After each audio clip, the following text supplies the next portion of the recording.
नमस्कार दोस्तों, स्वागत है आप सभी का एक बार फिर से।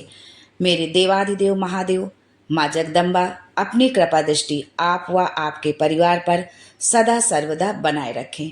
दोस्तों, यदि आप अपनी लाइफ में नया कुछ सीखना चाहते हैं या हमारे चैनल पर पहली बार आए हैं तो चैनल को सब्सक्राइब करके बेल आइकन जरूर दबाइएगा ताकि आने वाला नॉलेजेबल वीडियो सबसे पहले आपको मिले।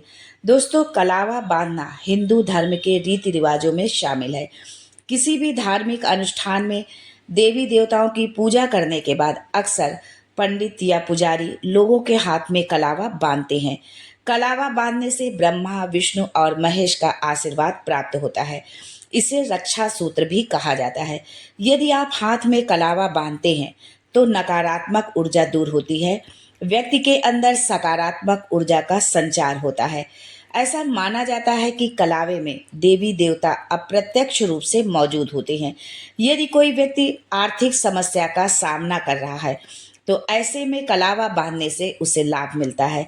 पीले रंग का कलावा बांधने से बृहस्पति मजबूत होता है। कलावा बांधने से नजर दोष भी दूर होता है। दोस्तों, कलावा का केवल धार्मिक महत्व ही नहीं है। कलावा बांधने से व्यक्ति का स्वास्थ्य भी सही रहता है, वो स्वस्थ रहता है शरीर से।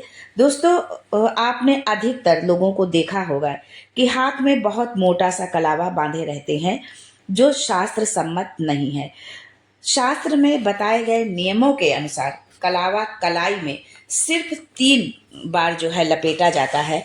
ऐसा करने से त्रिदेवों का आशीर्वाद मिलता है। शादीशुदा औरतों को कलावा बाएं हाथ में बांधना चाहिए, वहीं अविवाहित कन्याओं और पुरुषों को दाएं हाथ में कलावा बांधना चाहिए।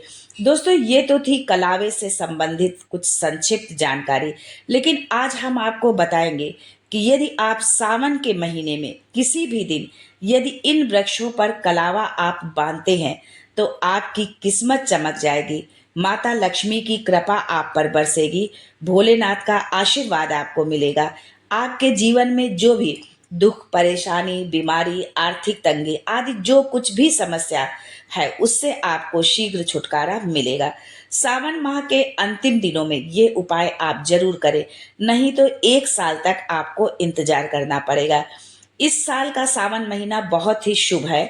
72 वर्षों बाद ये संयोग आया है जो आप जरूर करें, इसलिए आप इस उपाय को आप जरूर करें, बिल्कुल भी चूकना मत और यदि इस बार चूक गए तो फिर 1 साल का आपको इंतजार करना पड़ेगा।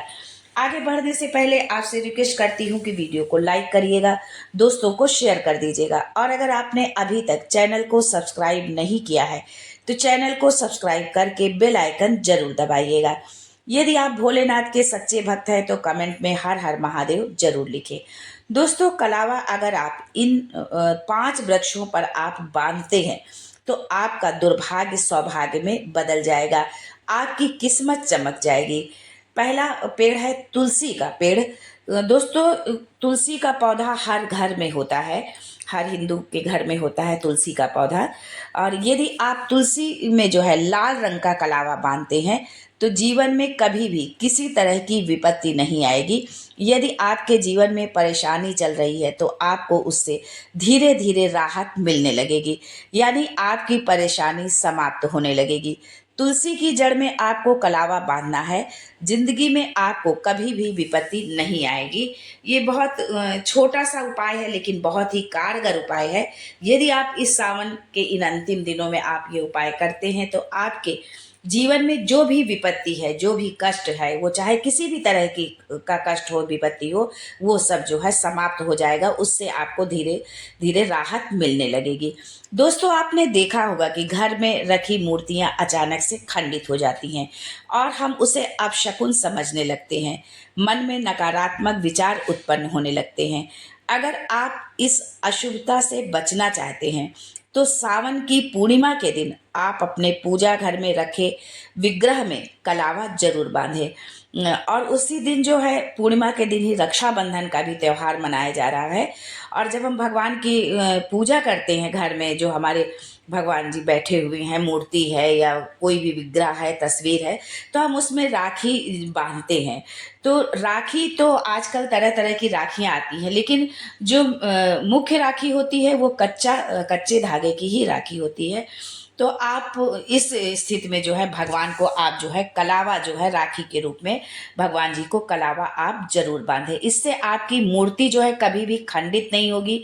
ये आप सावन पूर्णिमा में यदि आप करते हैं तो ये बहुत ही श्रेष्ठ है। पर अगर आप इस दिन नहीं कर पाते हैं तो जब आप पूजा करते हैं, प्रतिदिन जो आप पूजा करते हैं, तो भगवान को स्नान कराने के पश्चात जो है उनको कलावा आप जरूर बांधें। भगवान को स्नान कराएं, उसके बाद भगवान को कलावा बांधें। इससे मूर्तियां जो है आपकी खंडित नहीं होंगी, अपना जो है कोई भी अंग आपका निस्तेज नहीं होगा। और सीधे शब्दों में अगर हम कहें तो कि पैरालिसिस का अटैक नहीं होगा, आप शारीरिक रूप से स्वस्थ रहेंगे। दोस्तों, यदि आप पीपल में कलावा बांधते हैं तो पितृ बाधा समाप्त हो जाएगी। कभी कभी हमारे जीवन में कि हम बहुत प्रयास करते हैं, बहुत मेहनत करते हैं, लेकिन हमारे काम बनते बनते बिगड़ जाते हैं। तो इसका तात्पर्य है कि कहीं ना कहीं जो है पितृदोष है, पितृ बाधा है। तो अगर ऐसा है तो यदि आप पीपल के वृक्ष में आप कलावा बांधते हैं तो पितृ बाधा समाप्त हो जाएगा, इससे आपको मुक्ति मिलेगी। यदि आपके घर के आसपास पीपल है तो उसकी पूजा किए बिना जो है आप मत चूकना। यदि घर के पास में है तो जरूर आप उसकी पूजा करें, यानी पूजा आपको अवश्य करना ही करना है। क्योंकि जिस पीपल की पूजा नहीं होती है, यदि आपके घर के आसपास पीपल का वृक्ष है और आप उसकी पूजा नहीं करते हैं, उस पीपल के वृक्ष की पूजा नहीं होती है, तो जिस पीपल के वृक्ष की पूजा नहीं होती है उसमें भूत प्रेतों का निवास होता है। और जिस पीपल की पूजा होती है, जिस पीपल के वृक्ष की पूजा की जाती है, उस पर सभी देवता जो है आकर के निवास करते हैं। ऐसा है पीपल का वृक्ष। ऐसा जो है पद्म पुराण में वर्णन किया गया है, ये वर्णन पद्म पुराण में आया हुआ है। तो यदि आपके घर के आसपास पीपल है तो आप उसकी पूजा जरूर करें। आपने देखा होगा कि लोग कहते हैं कि घर के बाउंड्री के अंदर या घर के आसपास पीपल का पेड़ नहीं लगाना चाहिए क्योंकि उसमें भूत प्रेत होते हैं।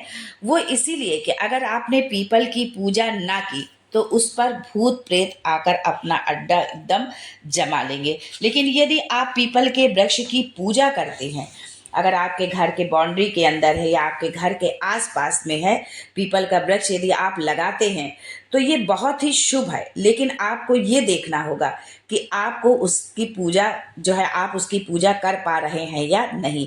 यदि आप पूजा कर पाए तो ही आप जो है पीपल का वृक्ष घर में बाउंड्री के अंदर या घर के पास अपने आप पीपल का वृक्ष लगाएं। जो है सावन के महीने में एक रविवार को छोड़ करके पीपल की पिंडी में जो है कलावा आप बांधिएगा, इससे पितृ बाधाएं समाप्त हो जाएंगी।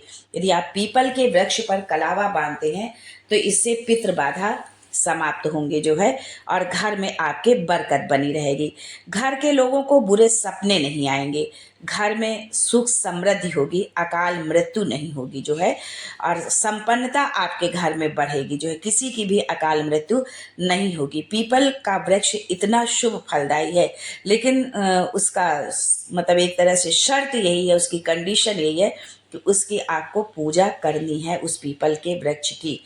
दोस्तों, शमी के वृक्ष पर यदि आप कलावा बांधते हैं या शमी के वृक्ष पर यदि कलावा बांधा जाए तो राहु और केतु की दशा समाप्त हो जाती है। यदि आपकी कुंडली में राहु और केतु की दशा है तो बहुत ही सुंदर और सरल उपाय है कि आप जो है श्रावण के महीने में शमी के वृक्ष पर आप कलावा बांध दें। जो है शमी के वृक्ष के तने में यदि कलावा बांधा जाए तो राहु और केतु का प्रकोप शांत होता है।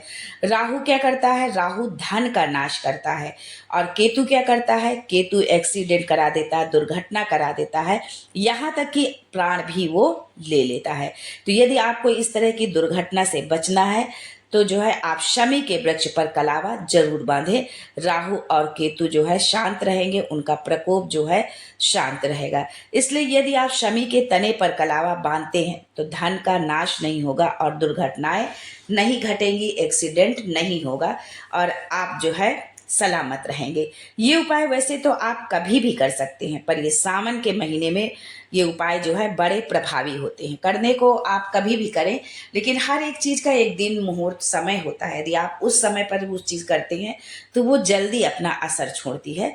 शमी का पत्ता महादेव पर यदि आप चढ़ा देते हैं तो जो है एक्सीडेंट से आप बच जाते हैं, यानी अकाल मृत्यु से आप बच जाते हैं यदि महादेव पर शमी का पत्ता आप समर्पित करते हैं। शमी का पत्ता गणेश जी पर यदि आप चढ़ाते हैं तो धनवान हो जाते हैं, कर्जे से आपको मुक्ति मिलती है। यदि गणेश जी पर आप शमी का पत्ता चढ़ाते हैं तो आप कर्जे से मुक्त हो जाते हैं। अकाल मौत जो है टल जाती है महादेव के ऊपर शमी का पत्ता चढ़ाने से, और कर्जे से मुक्ति मिल जाती है गणेश जी के ऊपर शमी का पत्ता चढ़ाने से। कितना कलावा चढ़ाना है ये भी जानना बहुत जरूरी है। आपके शरीर की जितनी लंबाई है उतना कलावा आपको लेना है। अब ये नहीं कि आपने कलावा अपने पैर से लेके सर तक नाप लिया, नहीं, ऐसा आपको बिल्कुल भी नहीं करना। पहले आप किसी भी रस्सी या डोरी से आप अपने जो है सिर से लेकर पैर तक की लंबाई आप नाप लीजिए। फिर उस डोरी के नाप का आप कलावा ले लीजिए जो है, और फिर उसे आपको जो है उसकी पिंडी में जो है वृक्ष की पिंडी में आपको उसको बांध दीजिए। दोस्तों, यदि आप केले की जड़ में कलावा बांधते हैं तो घर में बहुओं का झगड़ा नहीं होता, सास बहू का झगड़ा नहीं होता, देवरानी जिठानी में झगड़ा नहीं होता है। मान लीजिए घर में यदि 4 बहुएं हैं तो किसी न किसी का मुंह फूला ही रहता है, कभी किसी का किसी कारण से, कभी किसी का किसी कारण से।